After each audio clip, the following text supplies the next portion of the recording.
Manchester United are third in the Premier League. I'm going to say this again. Manchester United are third in the Premier League. If you would have told me 2 months ago that Manchester United right now will be third in the Premier League, I would have laughed.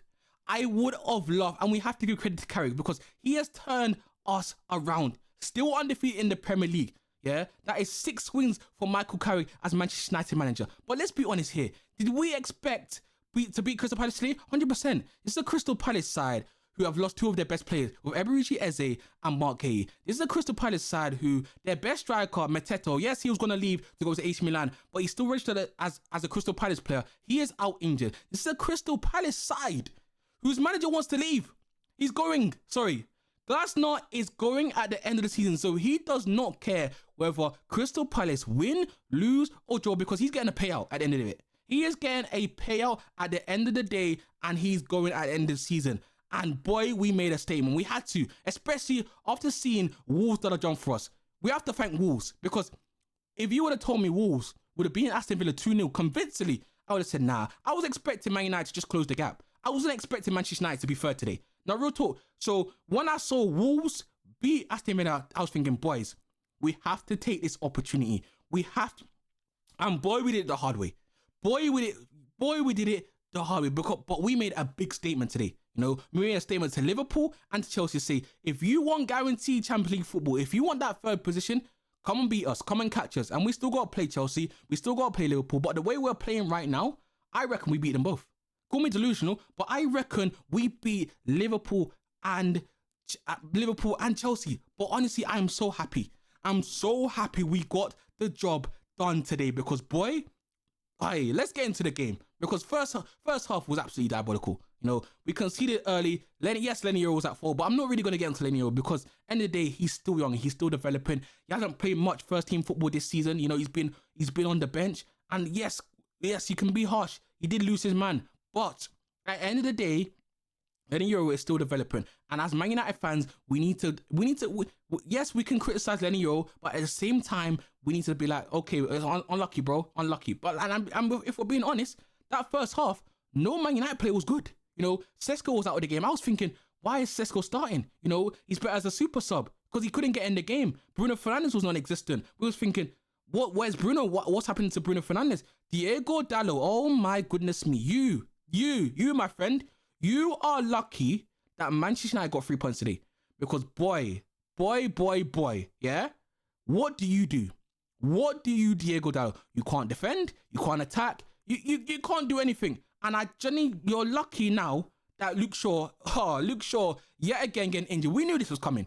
We knew Luke Shaw was going to get injured. It was just a matter of time. When we saw that stat of Luke Shaw right now has the most minutes as a Man United player, we were thinking, oh, this is not good news. He's going to break down soon. We're just waiting. And he's come at the worst time. You know, we've got 9 games left. I think 9 games or 10 games left to get Cam top 4. And my question is, can Mazraoui and Dallo stay locked in? Can they stay fit enough to get the results? And I'm praying we do. But then we get into the second half now. And Cunha, great turn. And it's a clear goal opportunity. It's a clear red card. I don't know what he's thinking. I genuinely don't know what he's thinking that he thought he could get away with it. And that was the game changer. Like I said, it was a game of 2 halves. But that moment there, that was a crucial point of the game. After that, Crystal Palace gave up. It's like they knew their fate. Like, they forgot that they were still 1-0 up. They forgot that, you never know, Dean Henderson could have miraculously made a save against Bruno Fernandes, even though we know 9 out of 10 times Bruno Fernandes always scores a penalty. Unless he's getting distracted, there's no way Bruno Fernandes is missing that penalty. And then after that, it just capitulated for Crystal Palace.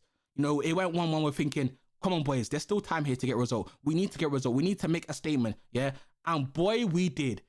Bruno Fernandes, that goal and that cross to Benjamin Sesko, wow.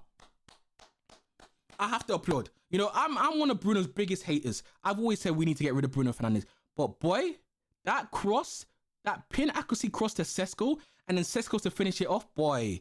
But I want to get on to Sesko as well. But I have to give Bruno Fernandes his flowers today. Because today, the second half, he impressed me. He was everywhere. You look at the way when he scored, he went straight to the crowd because he knew we had to get results today. And it was a fantastic result for Manchester United. But when then we talk about Mr. Sesko again, ole ole, because boy, He can't stop scoring that, man. He can't, like I said, a brilliant header from Sesko. Absolute brilliant, yeah?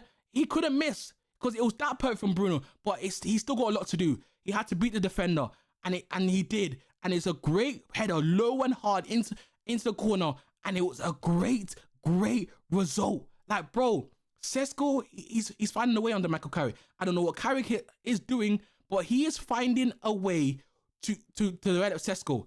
And the way it's going, Benjamin Sesko is going to turn into a complete striker. You know, 21 years of age. Well, I think that's 9 goals in the Premier League.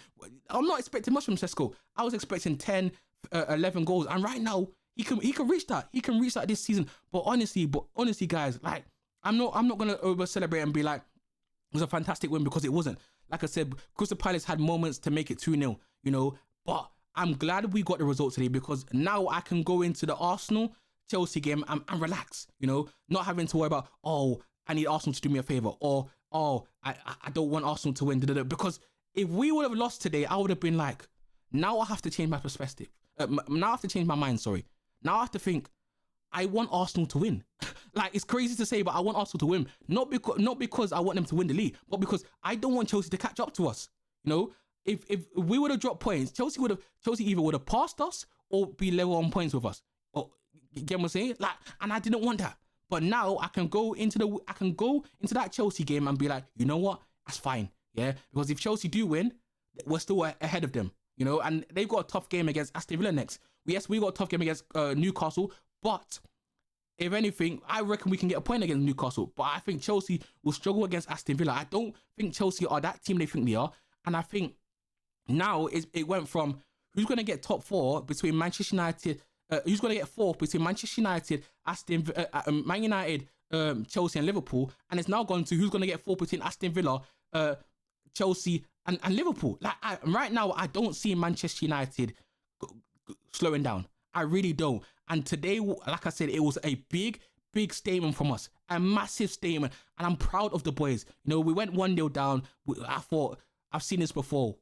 Please, not today, Man United. Don't bottle this opportunity. Please do not. And today we did. You know, today it was a good response from the boys.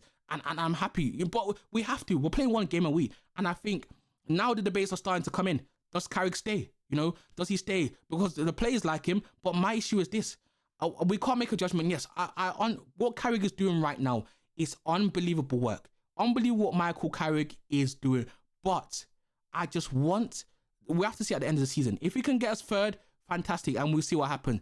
But I'm not there throwing my eggs in one basket saying we have to give Carrick the job, or no, don't give him the job. I want to see where we finish at the end of the season and then make the judgment. But right now, I'm happy with Man United. Right now, I'm happy with Michael Carrick. Once again, St. Lemens, he didn't have to do much, but he made good saves. You know, once again, you know, the midfield didn't really have to do much today, but the 2 main factors were Benjamin Sesko and Bruno Fernandes today. They won us the game today. You know, Bruno Fernandes goal and assist, and Benjamin Sesko with a goal. And it's really good confidence going into Newcastle. And I fancy us, you know, as much as I would be happy with a point, I fancy Manchester United going there and getting a win. You know, I don't see where Man United get next loss. You know, I really don't. And you can call me delusional all you want, but I just don't see where we get a result. But like I said, I'm happy with the result today, and we move on to next. We move on to, I think it's Tuesday we play next, and I'm so happy. But guys, I'm going to be more consistent on YouTube, guys. I made this year, 2026. You're going to see Mex not just on TikTok, Instagram. I'm going to be more consistent. So make sure to like, subscribe, and we're out, people.